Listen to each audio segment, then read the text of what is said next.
afternoon, everyone. I'm Courtney Bjorlin. I'm one of the editors on asugnews.com. The team and I are here in Anaheim, California, covering the ASUG SAP Business Objects User Conference.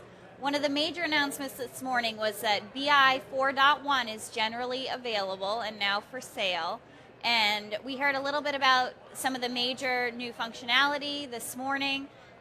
And we're going to hear a little bit more about that in detail in this interview, especially the stuff that's here now for customers who don't run any other SAP software. So I'm thrilled to be joined right now by Ty Miller from SAP, and we're going to talk about BI 4.1. Thanks so much for being in the studio. It's my pleasure, Courtney. Thank you very much for having me. So Ty, tell us a little bit about what you do at SAP. So I am a Vice President of Business Intelligence Solution Management. Solution Management is somewhat of a unique organization at SAP in that we sit between the product development organization and our field stakeholders, including our customers and partners, where we understand how our customers are using our software and what's working for them and what's not. And we use that feedback to drive our roadmap and strategy with our developer colleagues. It really is such an important role and a unique role, as you mentioned, within SAP to make sure that the software is what the users actually want. It is, and it's very exciting as well because we really have our pulse on both the market and what is being asked for from the market, as well as having insight into where we want to go with our products and helping design and develop the solutions that really meet the market requirements. Very cool. So let's talk about BI 4.1. All right.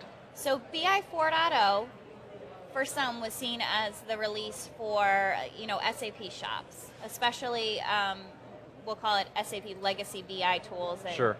integration with BW, Yeah. things like that. For BI 4.1, can we think of this as the release for everyone, specifically non-SAP customers as well? It's a great question.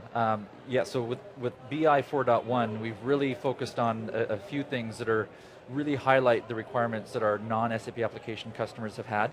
So our customers that have been on XIR2 and XI3 years ago, and where have heavy investments in our universes and web intelligence and Excelsius dashboards, this release really has been a focus on quality and implementing features that have existed previously and we've reintroduced in BI 4.1, so that it's really, and we focused on adding a number of new data platforms as well, things like Teradata and Essbase and Oracle Exadata.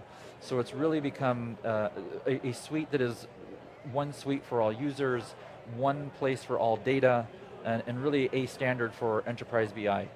So customers that were hanging on to XI3 releases, Right. Can you talk specifically about some of the functionality that was in those releases, disappeared, and is now back? Yes, great question.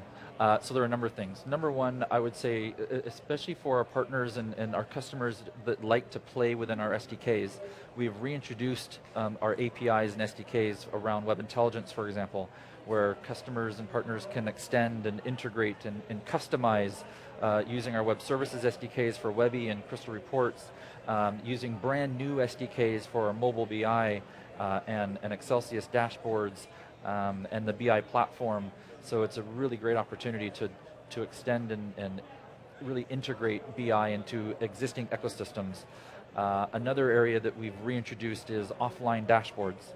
So Excelsius dashboards are extremely popular with especially our traditional business objects customers against relational data, for example. And not only have we brought back offline dashboards in a traditional browser sense, but we've also added it to a mobile dashboarding capability as well. We've reintroduced the ability to have an Explorer go against our older universes, UND extension universe, as well as UNX. So that gives a whole new opportunity to connect Explorer to OLAP sources, for example. Yep. So quite a number of reintroduced features from XIR2 and XI3 to come back now in 4.1. Yeah, and it really shows, as we were talking about at the top of the interview, about your listening. I mean, you're this go-between, between development and the customer. And right, exactly. That's great. That's what we're working on. That's what we try to be, is that liaison. Yeah, that's fantastic. So let's switch to talking about the tools. You're Sure. giving a session later this afternoon on choosing the right tool for the right job. Exactly. We talked a little bit before this interview about that call you get all the time that says, Yes. this isn't doing what it's supposed to do. Yes. Talk to me about that, and then where specifically do you hear it? What tool set do you hear it in the most? Sure. So what we really have is a BI suite that has a collection of capabilities that really are tailored to different environments. So, and those environments differ based upon the type of data, the types of business requirements, the type of users that are using the tools. And so one of the major areas that we have customers using our BI for is against OLAP data. Whether that OLAP source be HANA or BW, Oracle, OLAP, S-Base, analysis services, etc. And we have one of our BI clients is arguably the most popular of the suite. It's the Cinderella of the BI tools, and that's Web Intelligence. Yeah. And we all love Web Intelligence. And I see Web Intelligence as kind of a Swiss Army knife, where it can do a lot of different things. It has a huge breadth of capabilities. But at the same time, if you're in a gunfight, you don't want to bring a Swiss Army knife. So there are scenarios when Web Intelligence definitely makes sense, and there are other scenarios where it doesn't as much.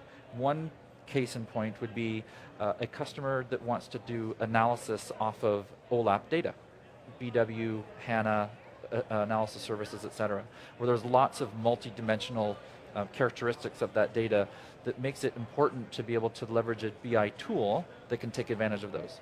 And so, although Web Intelligence is great for reporting and ad hoc reporting off of these sources, customers may want to look at tools like analysis for OLAP to really derive the rich multidimensional nature of that data and the sophisticated hierarchies that exist in that type of data as well. So we really want our customers and partners to think about the BI suite as a suite of tools and not just one tool. How do you, if you're the IT person and you're going to your business owner and they're saying, we already bought this, we bought this Web Intelligence tool that you told us would do this, Right.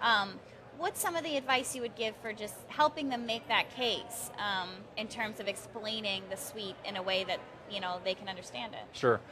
Well, I often use an analogy with the Microsoft Office suite as well, where it's you may have purchased one BI client at some point for a particular project or a use case, but requirements, both business requirements and technical requirements, evolve. And we know with the huge proliferation of the types of data that our customers are wanting to connect to, that it's not going to be just one tool that is going to be the best fit for all these different types of data sources and user scenarios and technical requirements. And so customers need to start looking at the business intelligence suite as a whole and not just an individual client to meet the requirements that they have. Yeah, makes sense, definitely. Yeah. So we talked about too the enhancement within BI 4.1. There was really a lot of attention paid to the different tools. Right. And we talked about some of the functionality that's going to be coming back into those, and that's adding new functionality. Sure. What would you say to customers who are saying, what's the most important thing? What is the most exciting thing out of this new release? What can I really go back to my boss and say, wow, and this it can only be one thing? Yeah. Oh, or gosh. try, Okay. Well, so I'll probably make some enemies with whatever one thing I choose, but I'm going to go with mobile. Okay. And for a few reasons. Number one, we now have a single mobile BI application rather than having multiple BI applications, mobile BI applications. So we had an Explorer application for self-service that was its own. We had a mobile BI application that was for other content types in the BI suite. Now we have one mobile BI application that is combined. You don't have to download multiple versions. Yeah. Two, all of the content within the BI suite is available through our mobile BI application. So whether you're doing a Crystal report, a Web Intelligence ad hoc document, an Excelsius dashboard, a Design Studio dashboard, Explorer, Lumira, analysis for OLAP, any content that you create within the BI suite, it is available through mobile BI. And that's really cool. That is really cool. Yeah. And its push, is it at the point where you can pull and actually use? Yeah, so whenever someone creates content in the BI suite, all you have to do is essentially check a box that says, I want this to be in the mobile category. Okay. And it is automatically available on a mobile device. So whoever has an iPad or an Android device, when content is made available for mobile, it will come onto that mobile device automatically just by a refresh, and it's available for them to view and manipulate and play with. And that's supported every operating system? It is. It's supported on Android and iOS and BlackBerry and Windows Mobile. Okay, great. Well, Ty, that was a great conversation. I feel like I know a lot more about BI 4.1 now. Thank you very much. Oh.